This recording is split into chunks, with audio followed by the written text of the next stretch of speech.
गर्मी में अमीर गरीब की पहली रसोई।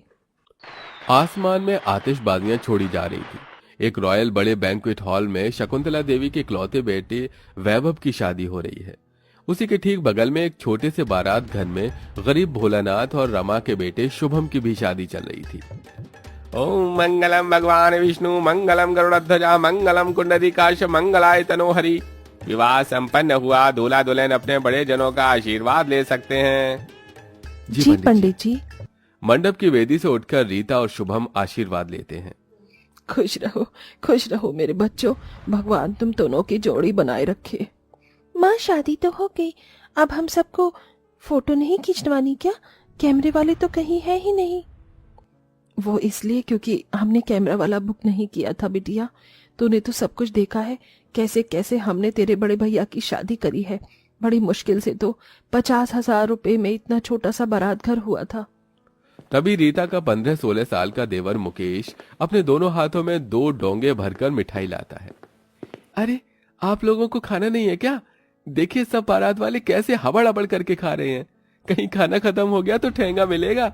मैं तो अपने मनपसंद गुलाब जामुन और ठंडी ठंडी रबड़ी जलेबी लाया हूँ, आप लोग भी खा लीजिए। हाँ चलो सब लोग खा लेते हैं, पैसे भी तो लगे हैं। घूंघट डाले हुए बहू गरीब ससुराल वालों के संग में हो लेती है। जहां दावत में आलू पूरी बने थे, लेकिन उनके लिए वो भी किसी खोए मलाई जितने थे। वहीं दूसरी तरफ बैंक्वेट में दावत में कई आइटम की सब्जी, मिठाई, पुलाव, रोटियां सब कुछ थी, जहां सैकड़ों बारात वाले रज कर खा रहे थे। प्लीज आप सब अच्छे से खाइए। Hey you waiter, come here. जी मैडम। इस बात का ध्यान रखना कि मेरे गेस्ट की प्लेट्स खाली न हो। ये देखकर आप समझ गए होंगे कि एक अमीर के और एक गरीब की जिंदगी में सहूलियत का हिसाब किताब कैसा होता है। जहां पैसों के दम पर शकुंतला हजारों लोगों को दावत खिलाती है, तो वहीं गरीबी के चलते रमा गिने चुने लोगों को ही दावत खिलाती है। कुछ देर बाद दोनों सास अपनी अपनी बहुओं की विदाई करवा कर लाती हैं। किस्मत से दोनों एक दूसरे की पड़ोसन होती हैं, पर अमीरी गरीबी की दीवार दोनों के दायरे को अलग करती थी। जहां शकुंतला अपनी नई नवेली अमीर बहू की आरती उतारते हुए इस तरह गाती है। ओम जय लक्ष्मी माता, मैया जय लक्ष्मी माता, तुमको निस्दिन सेवत हरि विष्णु विधाता। ओम जय लक्ष्मी माता। तभी गर्मी और पसीने में भीगी हुई बहू प्रियंका चिढ़कर अंदर के मन से कहती है, ओह गॉड, पता नहीं मम्मी जी की आरती कब खत्म होगी। यहाँ गर्मी से मेरा दिमाग खराब हो रहा है। ऐसा लग रहा है जैसे मैंने ये भारी भरकम सा लहंगा कलट डाल दिया। आ जाओ प्रियंका, अब मेरी जिम्मेदारी खत्म हो गई। इस घर की बहू तुम हो, इसलिए रसोई अब तुम्हें ही संभालनी है। चलो मैं तुम्हें किचन दिखा देती हूँ। मम्मी जी रसोई में कल देख लूंगी, पर अभी मुझे बेडरूम में जाने दीजिए। आई एम वेरी टायर्ड और मुझे गर्मी भी लग रही है, सो प्लीज। अच्छा वैभव, बहू को ले जा, पर बहू कल सुबह टाइम से उठ जाना क्योंकि कल तुम्हारी पहली रसोई है। प्रियंका बिना जवाब दिए चली जाती है। उधर गरीब ससुराल में रीता का भी स्वागत होता है। आओ नई दुल्हन, यही छोटा सा संसार है हमारा, जिसमें हम सब परिवार मिलकर तुम्हारा भी स्वागत करते हैं। तभी रीता के दोनों देवर नंद उस पर फूल बरसाते हैं। गरीब बहू का ससुराल एक कमरे में ही समाया हुआ था और कोने में एक छोटी सी रसोई बनी हुई थी, जिसमें एक मिट्टी का चूल्हा था, 2-4 मसाले के डिब्बे थे और जरूरत के कुछ बर्तन। जबकि शकुंतला ने अपनी अमीर बहू के लिए एकदम मॉड्यूलर किचन बनवाया हुआ था। अगले दिन रीता तड़के 4 बजे उठ जाती है और सबसे पहले सूरज देवता और धरती माता को प्रणाम करती है। हे धरती मैया, तुम तो सारे संसार का भार उठाती हो, और सूर्य देवता आप तो सारे जग में उजियाला फैलाते हैं। मैं गरीब बहू बस झोली फैलाकर इतना मांगती हूँ कि मुझे सद्बुद्धि देना कि मैं इस घर के लिए एक अच्छी बहू और एक अच्छी गृहिणी बनकर रसोई संभाल सकूं।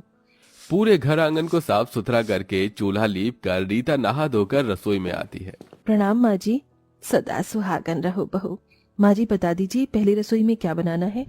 ये लो बहू, थोड़ा बहुत राशन पानी मंगा दिया है, इससे कुछ बना लो। अपनी गरीब सास को माफ कर देना। आज तेरी पहली रसोई है और मैं तुम्हें राशन पानी भी भरपूर नहीं दे पा रही। माँ जी मेरे लिए इतना बहुत है, मैं इसमें ही सब कुछ बना लूंगी। रीता रसोई के अंदर आती है, जहां गर्मी से काफी ज्यादा भभका मचा हुआ होता है और गरम गरम लू की हवा खिड़की में से अंदर आ रही थी। काफी देर तक चूल्हा फूंक फूंक कर वो खाना बनाती है। गर्मी से उसके सारे शरीर से टप टप पसीना टपकता है, जबकि इधर प्रियंका दिन निकल जाने के बाद भी एसी में बिस्तर पर ही पड़ी होती है। गुस्से में शकुंतला कमरे में आ जाती है। नहीं बहू, अरे ओ बहू, अरे बहू रानी, तुझे टाइम का कोई होश खबर है कि नहीं? आज तेरी पहली रसोई है, चल जल्दी से उठ। प्रियंका दांत पीसते हुए उठ जाती है। ओफो, क्या है सासू माँ, क्यों मेरे कान में घुसकर चिल्ला रही हो? मैं इतने ही टाइम को उठती हूँ, तो प्लीज टिपिकल सास की तरह बिहेव मत कीजिए। काफी देर लगाकर प्रियंका रसोई में आती है। रसोई एक बड़ी जगह में थी जहां अन्न, पानी, दूध, घी, मक्खन सब भरे हुए थे। बताइए क्या बनाना है मुझे? बहू, सबसे पहले हलवा बना देना, ठाकुर जी को भोग लगाना है, और उसके बाद छोले पूड़ी बना लेना, और थोड़े राजमा चावल भी, और मीठे में थोड़े गुलाब जामुन शाही टुकड़ा भी बना लेना। मामी जी, इतना सारा खाना बारात को थोड़ी खिलाना है, इतनी गर्मी का मौसम है। आपका क्या है, आप तो ऑर्डर देकर चली जाएंगी। इस गैस चूल्हे के आगे खड़े होकर गर्मी में उबलना तो मुझे है। हाँ, पर रस्म तो रस्म होती है बहू, ये सब तुझे बनाना ही पड़ेगा। ये कहकर सास रसोई से चली जाती है और प्रियंका मुंह बना बनाकर अपनी पहली रसोई करती है, जिसमें कि उसे एसी की ठंडी ठंडी हवा भी लग रही होती है, फिर भी उसे आफत आ रही होती है। हाय मेरी फूटी किस्मत, क्या फायदा इतने बड़े घर की बहू बनने का, जो इस सड़ी हुई गर्मी में मुझको खाना बनाना पड़ रहा है। पहले रसोई की रस्म करते करते गर्मी में तो मैं पक ही गई हूँ। यार, ये बड़ा टेंशन है। गर्मी से ऊबकर प्रियंका कढ़ाई में एक पूरी डालते एसी के आगे भाग जाती, जिससे सारी पूरियां जली हुई बनती हैं, और बाकी सारे खाने का भी ऐसा ही हाल था। जबकि दूसरी तरफ गरीब बहू खुशी से सबको खाना परोसती है। अरे वाह बहू, खुशबू तो लाजवाब आ रही है। क्या बनाया है? बाबूजी, मैंने आलू पूरी बनाई है। रसोई में एक आधी कटी लौकी थी, तो मैंने उसकी मिठाई बना दी, और थोड़ी गुड़ डालकर खीर भी बना दी। आप सब खाइए। पूरा ससुराल बैठकर खाता है और बहू खुद पसीने में भीगकर सबको पंखा करती है। बहुत ही स्वादिष्ट आलू पूरी बनाई है तुमने रीता। सच में बहू, बड़ी किस्मत वाले हैं हम, जो तू हमारे घर की बहू बनी। अच्छा है, अपनी पहली रसोई का खाना थोड़ा पड़ोसी के यहाँ भी भिजवा दे। जी माँ जी। बहू खाना लेकर आती है जहाँ सब डाइनिंग टेबल पर बैठे होते हैं और वैभव गुस्से में था। ये तुमने क्या बनाया प्रियंका? ये पूरी नहीं, पूड़े हैं, वो भी जले हुए। देखो वैभव, मुझ पर गुस्सा दिखाने की कोई जरूरत नहीं है। एक तो मैंने इतनी गर्मी में ये सब कुछ बनाया है। अरे किस काम का बनाया जो कोई बंदा खा ही नहीं सकता। सारा खाना तो जलकर कोयला हो गया है, हटा दे इसे। माँ जी नमस्ते। नमस्ते नमस्ते। आज मेरी पहली रसोई थी, तो सासू माँ ने खाना भिजवाया है। तभी प्रियंका टेढ़ी नजर से देखकर बोली, ये गंदा सा खाना लेकर उल्टे पाव लौट जाओ, समझी? गरीब लोगों का खाना हम नहीं खाते। नहीं बहू, ले आओ अंदर, हम खाएंगे, जरूर खाएंगे। खाना देकर रीता चली जाती है। देखो कितना स्वाद है इस खाने में। देखो कैसे चटकारे लेकर खा रहे हैं। वो गरीब की बहू अपने रसोई का खाना खिलाकर मेरे जले पर नमक छिड़क गई। इसी तरह दिन गुजरते हैं, जहां अन्न पानी के अभाव में भी गरीब बहू अपने परिवार वालों को अच्छा खाना खिलाती, तो वहीं प्रियंका बेमन से खाना बनाती, जिससे कि कलेश मचता है। फिर एक दिन बहू रानी को कितनी भी महंगी से महंगी चीज ला कर दे दो, गुड़ गोबर ही बना कर ले आती हैं। और एक वो हमारी पड़ोसन की गरीब बहू है, कितना स्वाद भरा है उसके हाथों में। तभी तो आप दोनों माँ बेटे चटोरे बने फिरते हैं उस गरीब के हाथ का खाना खाने को।